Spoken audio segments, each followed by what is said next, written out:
ایک دفعہ کا ذکر ہے کہ ڈاکوؤں کا ایک گروہ ڈاکہ زنی کے لیے ایک ایسے مقام پر پہنچا جہاں کھجور کے 3 درخت تھے۔ ان درختوں میں سے ایک درخت خشک تھا اور 2 پھلدار تھے۔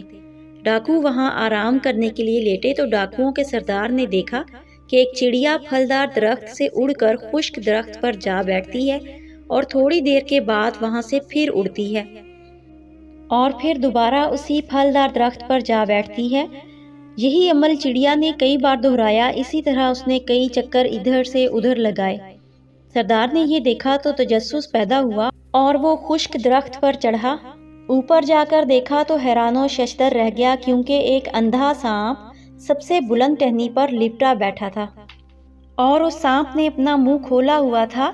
وہ چڑیا اس کے لیے کچھ لاتی اور اس کے منہ میں ڈال دیتی، یعنی وہ سانپ بھوکا تھا اور چڑیا اسے کھانا کھلا رہی تھی۔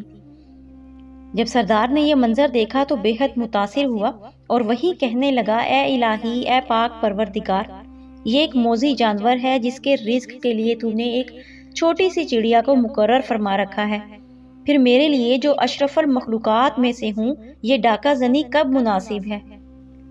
ابھی وہ یہ بات کر ہی رہا تھا کہ اس نے غیب سے ایک بہت بلند آواز سنی، میری رحمت کا دروازہ ہر وقت کھلا ہے، اب بھی توبہ کر لو، میں توبہ قبول کر لوں گا۔ سردار نے جب یہ آواز سنی تو اس کی آنکھوں سے آنسو جاری ہو گئے، تلوار توڑ ڈالی اور رو رو کر بارگاہ خداوندی میں عرض کرنے لگا، یا اللہ، پاک پروردگار، میں اپنے گناہوں سے باز آیا اور میں باز آیا اپنے ہر اس برے کام سے جو میں نے آج تک کیا۔ یا الہی، میری توبہ قبول فرما لے، مجھے معاف فرما دے۔ آواز آئی، ہم نے تمہاری توبہ قبول کر لی ہے۔ سردار کے ساتھیوں نے یہ ماجرا دیکھا تو دریافت کیا کہ کیا بات ہے۔ سردار نے سارا واقعہ سنایا تو وہ سب روتے ہوئے کہنے لگے، ہم بھی اپنے اللہ سے صلح کرتے ہیں اور ہم بھی اپنے ہر برے کام سے اللہ سے معافی مانگتے ہیں۔ چنانچہ انہوں نے بھی سچے دل سے توبہ کی اور حج کا ارادہ کر کے یہ سب مکہ مکرمہ کو چل پڑے۔ 3 دن کی مسافت کے بعد ایک گاؤں میں پہنچے تو وہاں ایک نابینا بڑھیا دیکھی جو سردار کا نام لے کر پوچھنے لگی کہ کیا اس قافلہ میں وہ سردار بھی ہے؟ سردار آگے بڑھا اور کہنے لگا، میں ہوں وہ، کہو کیا بات ہے؟ بڑھیا اٹھی اور اندر سے کپڑے نکال لائی اور کہنے لگی، چند روز پہلے میرے بیٹے کا انتقال ہو گیا ہے اور یہ کپڑے اس کے ہیں۔ مجھے متواتر 3 دن سے حضرت محمد مصطفیٰ صلی اللہ علیہ وآلہ وسلم سرکار مدینہ خواب میں تشریف لا کر تمہارا نام ارشاد فرماتے ہیں کہ وہ آ رہا ہے، یہ کپڑے اسے دے دینا، لہٰذا اے مرد خوش نصیب، یہ اپنی امانت لو۔ سردار بڑھیا کی یہ بات سن کر وجد میں آ گیا، اس کی خوشی کی کوئی انتہا نہیں تھی اور وہی کپڑے پہن کر مکہ مکرمہ میں حاضر ہوا اور پھر اللہ کے مقبولوں میں شمار ہونے لگا۔ اللہ پاک نے ایک اندھے سانپ کی روزی کا کس شان سے اہتمام فرمایا اور ڈاکوؤں کے گروہ نے رزق حرام سے توبہ کی تو انہیں کس قدر عظیم مراتب سے سرفراز فرمایا۔ سرکار مدینہ حضرت محمد مصطفیٰ صلی اللہ علیہ وآلہ وسلم کا فرمان عالی شان ہے کہ جو بندہ مال حرام حاصل کرتا ہے اگر اس کو صدقہ کرے تو وہ مقبول نہیں اور خرچ کرے تو اس کے لیے اس میں برکت نہیں، اور اگر چھوڑ کر مرے گا تو جہنم میں جانے کا سامان ہے۔ اللہ تبارک و تعالیٰ برائی سے برائی کو نہیں مٹاتا، ہاں نیکی سے برائی کو ضرور مٹا دیتا ہے، بے شک خبیث کو خبیث نہیں مٹاتا۔ حضرت عبداللہ بن عباس رضی اللہ تعالیٰ عنہ کے پاس ایک شخص آیا اور کہا کہ ہم حج کے لیے آئے ہیں اور راستے میں ہمارا ایک ساتھی مر گیا ہے۔ ہم نے اس کے لیے قبر کھودی تو لحد میں ایک مہیب خوفناک کالا سانپ بیٹھا نظر آیا۔ ہم نے وہ جگہ چھوڑ دی اور دوسری جگہ قبر کھودی، کیا دیکھا کہ اس قبر میں بھی سانپ بیٹھا ہے۔ پھر ہم نے تیسری قبر کھودی تو اس میں بھی وہی سانپ ہمیں نظر آیا۔ ہم بہت پریشان ہوئے اور حیران رہ گئے کہ یہ کیا ماجرا ہے، اور اب آپ کے پاس آئے ہیں کہ ہمیں کیا کرنا چاہیے۔ حضرت ابن عباس رضی اللہ تعالیٰ عنہ نے فرمایا، تم سانپ کے پاس ہی اسے دفن کر دو، خدا کی قسم اگر تم ساری زمین بھی اس کے لیے کھود ڈالو گے تب بھی یہ سانپ تمہیں ضرور نظر آئے گا۔ لہٰذا ہم نے ایک قبر کھود کر سانپ کے پاس ہی اسے دفن کر دیا اور پھر واپسی پر اس کی بیوی سے اس کے حالات دریافت کیے تو پتہ چلا کہ وہ آٹے کا سوداگر تھا اور آٹے میں لکڑی کا برادہ ملا کر بیچا کرتا تھا۔ حرام کھانے والوں کو قبر کے عذاب کے ساتھ ساتھ ان کی دعا بھی قبول نہیں ہوتی۔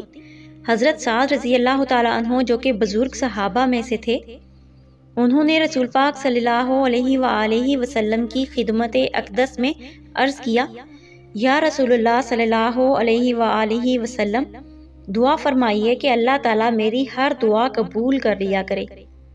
آپ صلی اللہ علیہ وآلہ وسلم نے فرمایا کہ حلال کھانا کھایا کرو تاکہ تمہاری دعا مستجاب و قبول ہو، اور حضور پاک صلی اللہ علیہ وآلہ وسلم نے فرمایا ہے، بہت سے لوگ ایسے ہوتے ہیں جن کا کھانا اور کپڑا حرام کا ہوتا ہے، یہ لوگ ہاتھ اٹھا اٹھا کر دعا تو کرتے ہیں مگر ان کی دعا قبول نہیں ہوتی، اس کی وجہ صرف اور صرف ان کی حرام کمائی ہے۔ اور آپ صلی اللہ علیہ وآلہ وسلم نے فرمایا کہ بیت المقدس میں اللہ تعالیٰ کا ایک فرشتہ ہے جو ہر شب آواز دیتا ہے، جو حرام کھاتا ہے اللہ نہ اس کا فرض قبول کرتا ہے اور نہ سنت۔ اور آپ صلی اللہ علیہ وآلہ وسلم نے فرمایا ہے، جو شخص 10 درہم سے کپڑا خریدے ان میں سے ایک بھی درہم حرام کا ہو تو جب تک کپڑا اس کے بدن پر رہتا ہے اس کی نماز قبول نہیں ہوتی۔ اور آپ صلی اللہ علیہ وآلہ وسلم نے یہ بھی فرمایا ہے کہ جس کا گوشت حرام خوراک سے بنا ہو تو وہ آتش دوزخ میں جائے گا۔ مدین شہر کے لوگ تجارت پیشہ اور آسودہ حال تھے، لیکن بت پرست تھے اور کم تولنے اور کم ناپنے والے تھے، یعنی حرام کھاتے تھے۔ ان کا عقیدہ بھی غلط تھا اور اعمال بھی غلط۔ تو اللہ تعالیٰ نے ان کی ہدایت کے لیے حضرت سیدنا شعیب علیہ السلام کو مبعوث فرمایا۔ حضرت شعیب علیہ السلام نے اپنی قوم کو کافی مدت تک سمجھایا، لیکن وہ ان حرکتوں سے باز آنے والے نہیں تھے۔ آپ علیہ السلام نے جب انہیں عذاب الہی سے ڈرایا تو وہ بولے، تو ہم پر آسمان کا کوئی ٹکڑا گرا دو اگر تم سچے ہو۔ حضرت شعیب علیہ السلام ان سے بالکل مایوس ہو گئے تو بارگاہ الہی میں دعا کی۔ اللہ تعالیٰ کے سچے نبی نے دعا فرمائی اور نبی کی دعا کبھی خالی نہیں جاتی۔ حضرت شعیب علیہ السلام کا دعا فرمانا ہی تھا کہ اللہ تعالیٰ نے فوراً دعا قبول فرما لی۔ اہل مدین پر آگ کا بادل مسلط کر دیا گیا جس سے آگ برسی اور یہ سب تباہ ہو گئے۔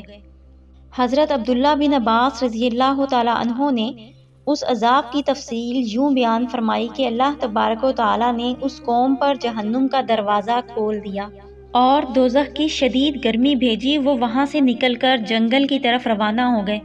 اللہ تعالیٰ نے ایک سرد خوشگوار بادل بھیجا، مرد عورت اور بچے سب کے سب اس بادل کے نیچے جمع ہو گئے۔ جب وہ سب کے سب بادل کے نیچے جمع ہو گئے تو بادل سے آگ برسنے لگی اور سب جل کر راکھ ہو گئے۔ استغفر اللہ، نعوذ باللہ۔ اللہ پاک ہم سب کو اپنے غضب سے محفوظ رکھے۔ اسی طرح حضرت مالک بن دینار رضی اللہ تعالیٰ عنہ ایک روز ایک بیمار کی بیمار پرسی کے لیے تشریف لے گئے جو قریب المرگ تھا۔ حضرت مالک بن دینار رضی اللہ تعالیٰ عنہ نے اسے کلمہ پڑھنے کی تلقین کی، مگر بڑی کوشش کے باوجود کلمہ کی بجائے 10-11 10-11 10-11 یہی کہتا رہا۔ جب اس سے اس کی وجہ پوچھی گئی تو اس نے کہا کہ میرے سامنے آگ کا ایک پہاڑ ہے، جب میں کلمہ پڑھنے کی کوشش کرتا ہوں تو یہ آگ مجھے جلانے کو لپکتی ہے۔ پھر آپ رحمت اللہ علیہ نے پوچھا، تم دنیا میں کیا کام کرتے تھے؟ اس نے کہا، میں کم تولا کرتا تھا اور حرام کھاتا تھا۔ حرام کمائی کا کس قدر عذاب ہے، افسوس صد افسوس ان لوگوں پر جو حرام قطعی کی کمائی کھاتے ہیں اور اسی کمائی سے کپڑے بناتے ہیں، انہیں پہن کر نماز بھی پڑھتے ہیں، مال حرام سے خیرات بھی کرتے ہیں، لیکن انہیں یہ جان لینا چاہیے کہ یہ محض ان کا گمان ہے، وہ اس کا ثواب پاتے ہوں گے، کیونکہ تاجدار مدینہ حضرت محمد مصطفیٰ صلی اللہ علیہ وآلہ وسلم کا فرمانے عالی شان ہے، اللہ تعالیٰ پاک ہے اور پاکیزہ مال کو ہی قبول فرماتا ہے، حرام کو قبول نہیں فرماتا۔